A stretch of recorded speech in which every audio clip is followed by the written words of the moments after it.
Hello, today we are going to talk about the chapter 24 of University Physics. Not really chapter 24, but we're going to solve some of the problems from the book. And let's start with this first problem from section 24.1, capacitors and capacitors. So let me just read it. The plates of a parallel plate capacitor are 2.5 millimeter apart, and each carries a charge of magnitude 80.0 nanocoulomb. The plates are in vacuum. The electric field between the plates is a magnitude of 4 times 10 to the 6 voltmeter. And the things that we'd like to know are, first, what is the potential difference? Let me just put it here on our whiteboard. The potential difference. Letter A, we'd like to talk about the potential difference. Okay. Next one is, what is the area of each plate? So that is the A. We're just putting variables A. And lastly, what is the capacitance? So that is basically C. Just want to have like group of values or group of letters that we know we're looking for. So the A and C. Okay. Next one. How do we know the potential difference? Firstly, let's see here. When we're talking about potential difference, we have this formula. V equals ED. Okay? Based on our given values. Oh, by the way, when I say E here, it just means 10 times 10 to the, this one is 10 times 10 to the 60. So it's like that. So ED, what is the E there? The E there is this one. The electric field. So that is the E. So we put that, we just plug it in. And the D basically is the distance. So we have millimeters, and we know that we would like to have a standard. So we want to make it in meters. So we just convert it, and it's just like times 10 to the negative 3 meters. So if we calculate everything, it would just be 1.00 times 10 to the 4th volts. So again, we have this formula rather.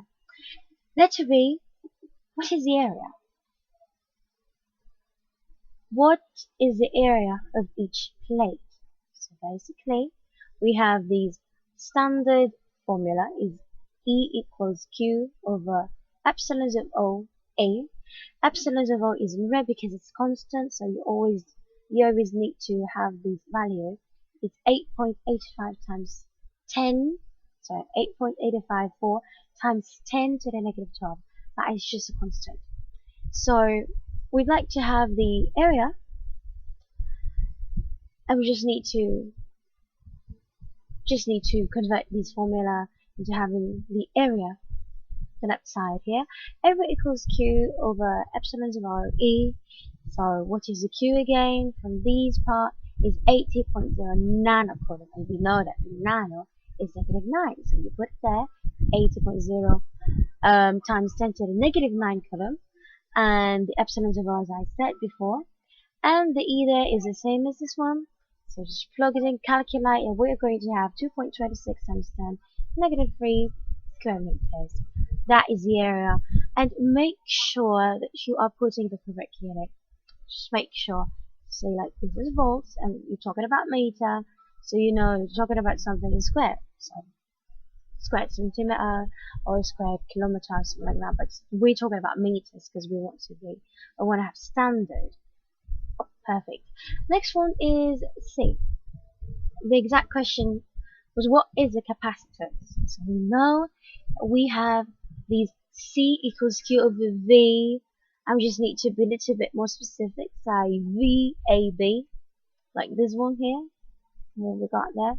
So we need to use the answer, our answer from letter A, to have the answer for letter C. So Q is, as I said, 80 nano, and V is from letter A, so 1 times 10 to the 4th, and we have 8 times 10 negative 12 farad.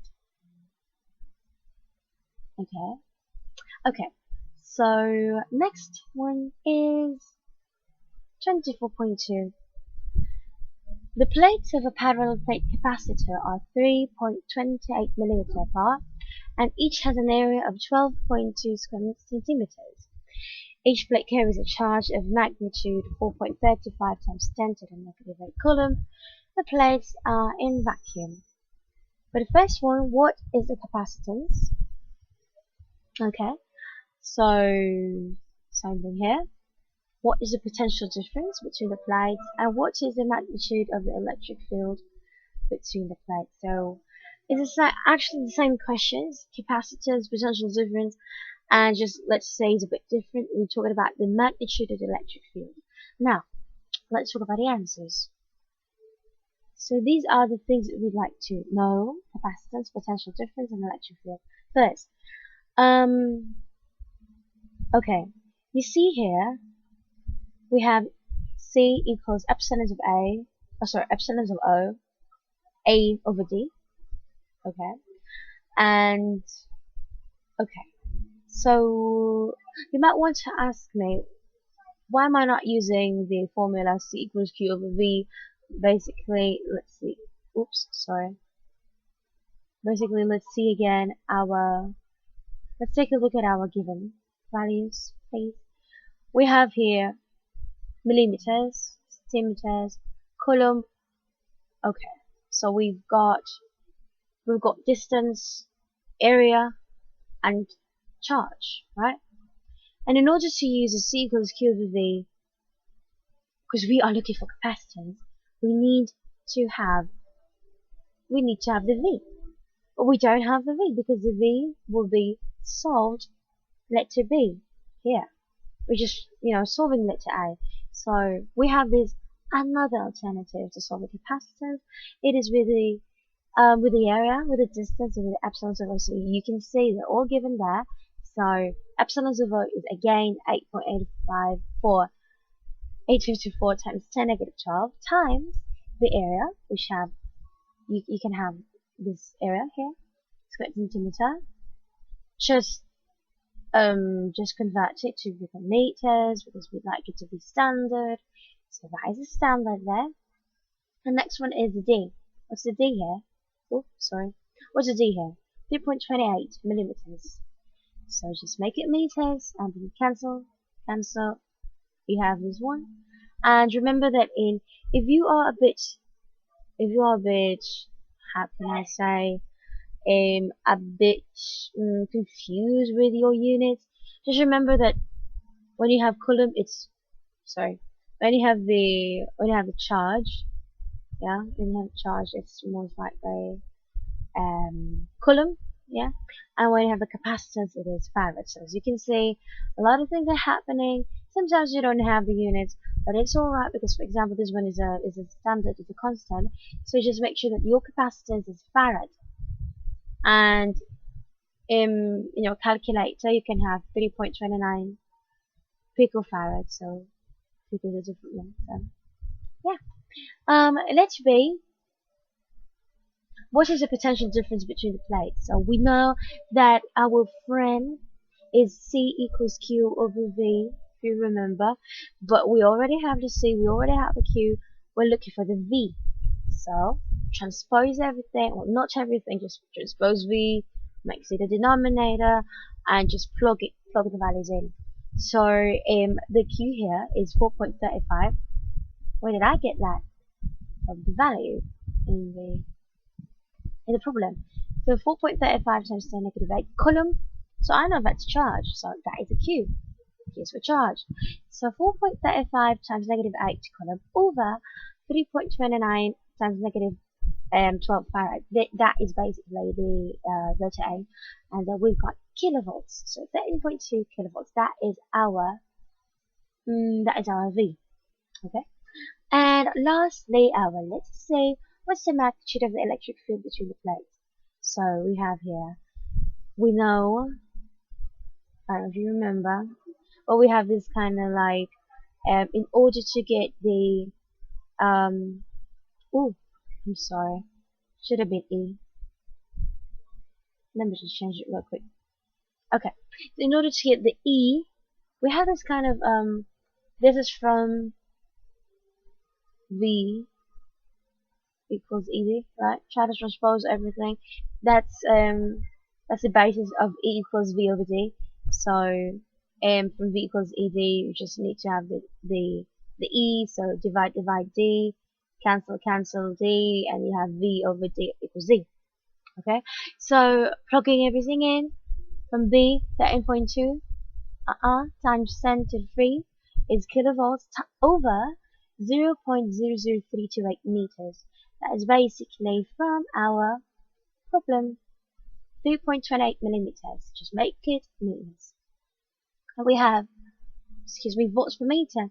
We see here 4.02 times 10 to the 6 volts per meter.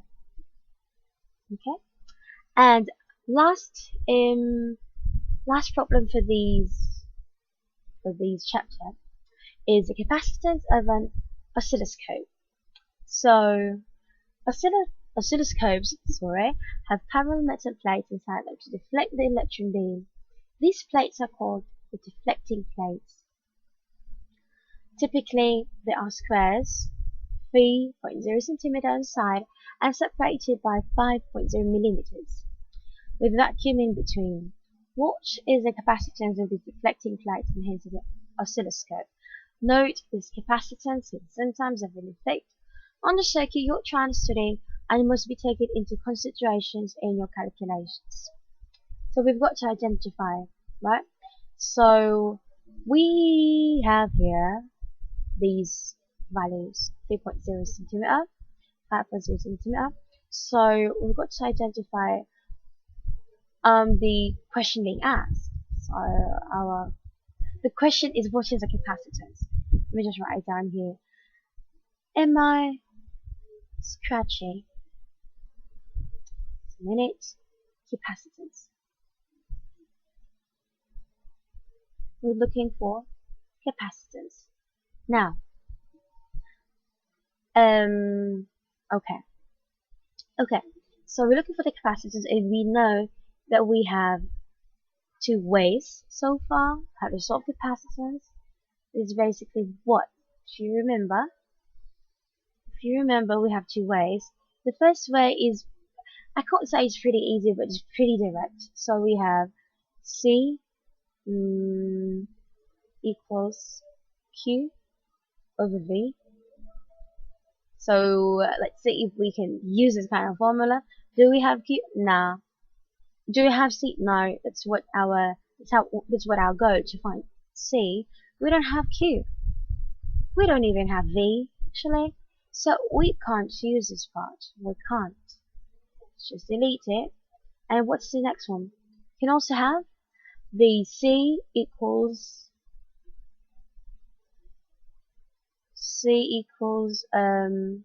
epsilons of O. Bear with me. It's really difficult to write here. Okay. So C equals epsilons of O, A over D. Maybe, just maybe we can try it because we have the centimeters, we have the meters, we have the millimeters. I don't remember the given, but maybe we can try it. Knowing that the epsilons of O is a constant. So we know that 8.854 times 10 negative 12 farads per meter. So let's try it. Okay. Oh well, here.